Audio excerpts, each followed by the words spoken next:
हम लोग जुड़े रहते हैं परिवार के। आप संकल्प करते हो कि 8 लोग, 10 लोग, 6 लोग, 5 लोग, 14 लोग, 20 लोग। ऊर्जा की कमी रहती है, ऊर्जा तो उतना ही है, भोजन उतना ही बंटना कई लोगों में है। तो जब ऊर्जा कम रहती है तो वो नहीं कट पाते हैं। आप देखते हैं अगर हम ज़बरदस्ती करके काट भी दें तो आप देखते हैं 2 ही 3 4 घंटे बाद मृत्यु होने लगती है, बिल्कुल शरीर से प्राण छूटने लगते हैं, क्योंकि ऊर्जा होती नहीं है। और मारण एक अपने आप में शक्ति है। मारण के बारे में शायद आप में कुछ भ्रांतियां हो तो दूर कर लें।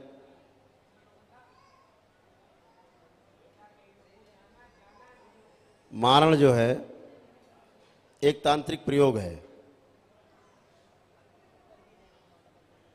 तो ऐसा कुछ भी नहीं है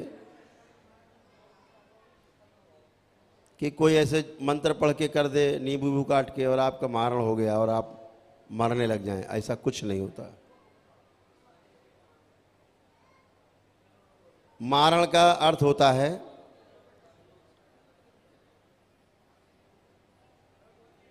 कि जैसे किसी व्यक्ति ने आप पे मारण करने की कोशिश की, कोई मान लीजिए तांत्रिक है,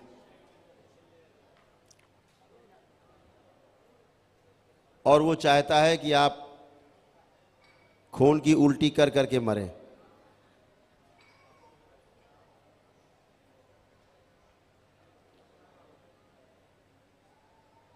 तो वो इस तरह का कोई शक्तिशाली प्रेत ढूंढेगा कि जब वो जिंदा रहा होगा, अपने शरीर में रहा होगा, वो प्रेत योनि में आने से पहले, तो खून की उल्टियां कर करके ही मरा है।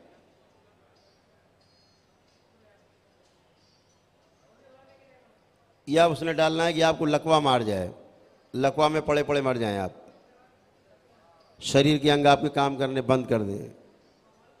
तो लकवा में जो लोग मरे हुए हैं वो प्रेत योनि में हैं, उनको पकड़ करके उस मारण में बांधेगा।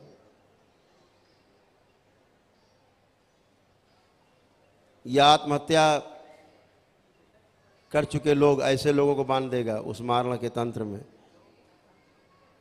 तो क्या होगा आप में? आप भी आत्महत्या करने की बार बार सोचोगे, और एक दिन ऐसा आएगा कि आप आत्महत्या कर ही लोगे। और आत्महत्या करते समय आपको ऐसा प्रतीत होगा कि आप दुनिया का सबसे अच्छा काम करने जा रहे हैं। हमने मारण में जो प्रयोग देखे, तो जो जैसे लोग गंदी शक्तियां मारण में बंधी हुई हैं, वो वैसे ही आपके अंदर रोग उत्पन्न करेंगे और वैसे ही आपकी मृत्यु करने की कोशिश करेंगे। अब मान लीजिए मारण किया गया 600 साल पहले आपके किसी पितृ पे, तो क्या होगा? उस पितृ की, जो पितृ था आपकी, उसकी मृत्यु हो गई, खून की उल्टी से हो गई, या लकवा में मर गया, या आत्महत्या कर ली मारण के प्रभाव में। तो क्या होगा? वो उसी मारण तंत्र में वो पितृ बंध जाएगा, उनका गुलाम बन जाएगा जिन्होंने मारा है उसको। तो अभी 3 थे, अब हो गया उसमें चौथा, 4 शामिल हो, अब 4 लोग हो गए। अब परिवार के दूसरे लोगों पर ये मारण काम करेगा। जिसके अंदर कभी किसी भावना से, किसी भी लड़ाई झगड़े के बाद आदमी होता ही है, आदमी के अंदर कोई न कोई भाव आता ही है, और मान लीजिए सोच ले कि इससे अच्छा तो मर जाना अच्छा है, तो बस जो आत्महत्या वाले हैं वो सक्रिय हो जाएंगे, और वो आपकी खोपड़ी पकड़ के, इससे अच्छा है कि मर जाएं, आत्महत्या कर लें, इससे अच्छा है कि मर जाएं, आत्महत्या कर लें, ऐसे भाव और गहरे कर देगा, और आप जाके आत्महत्या कर लेंगे। जैसे भाव आपके अंदर उठेंगे उसी तरह के लोग सक्रिय हो जाएंगे, आपके उस भाव को बढ़ा देंगे, और आप बेबस हो जाएंगे, बेकाबू हो जाएंगे, स्वयं को मार लेंगे। तो मारण का मतलब होता है उसमें कुछ लोग बंधे हुए, पीढ़ी दर पीढ़ी कोई न कोई मरता जाता है, और मारण में ये संख्या बढ़ती जाती है धीरे धीरे धीरे धीरे।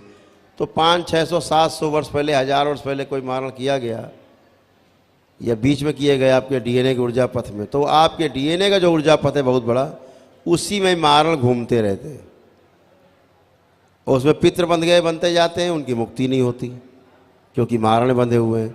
उनसे मुक्ति कराने का उपाय नहीं, पहले मारण काटो।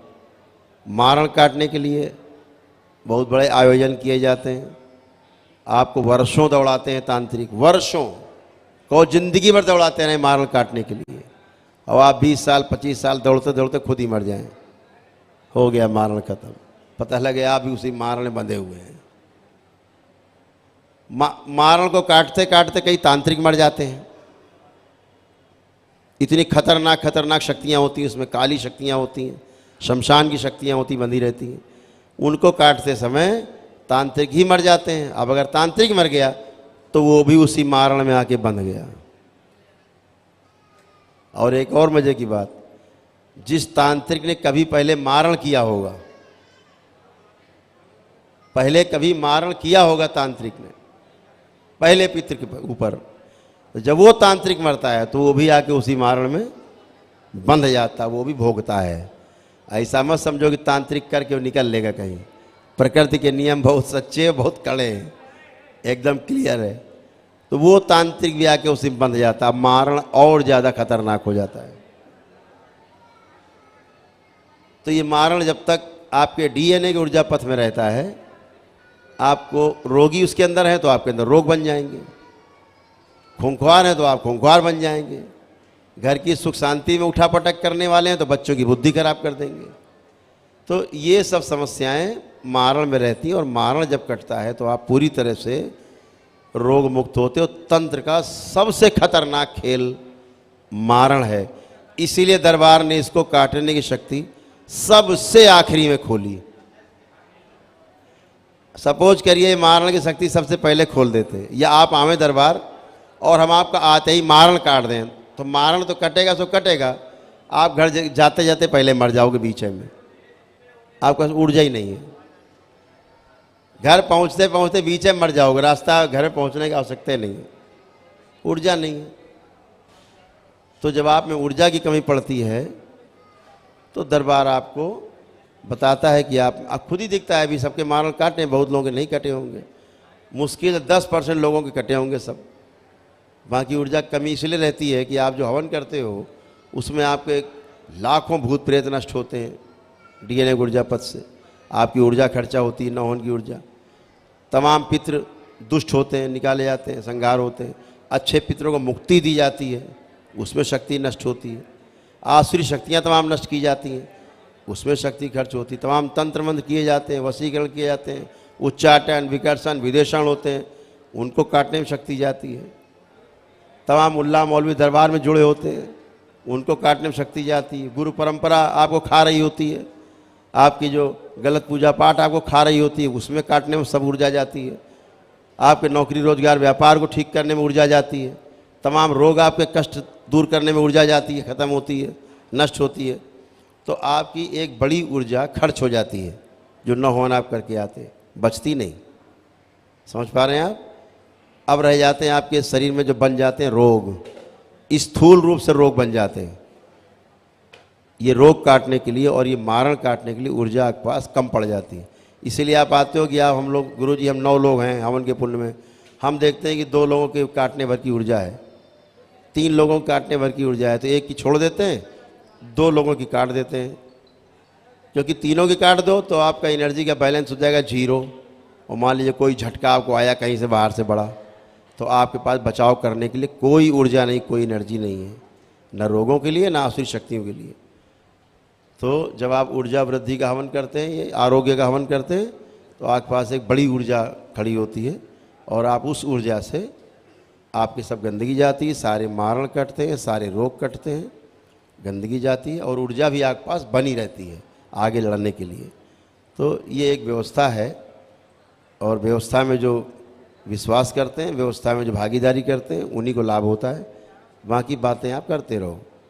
तो दरबार के नियम पालन करने से आप सुखी होते, आपके पास सब अनुभव हैं कि आप नियम पालन करते हुए आए हैं, और आपके तमाम कष्ट और रोग सब गए हैं।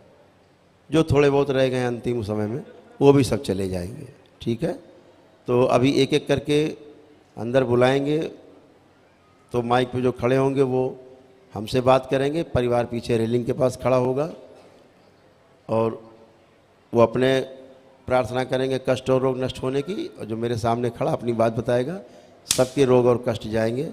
जो मारण अगर रह जाएंगे तो बता देंगे, तो आप अपना ऊर्जा वृद्धि वाला आरोग्य वाला जब भी हवन करें कर लेंगे। अभी आपके मारण और आपके जितनी गंदगी है वो स्तंभित है, स्तंभित रहेगी। घबराने की कोई बात नहीं है, जब भी आप आएंगे तब कटेंगे।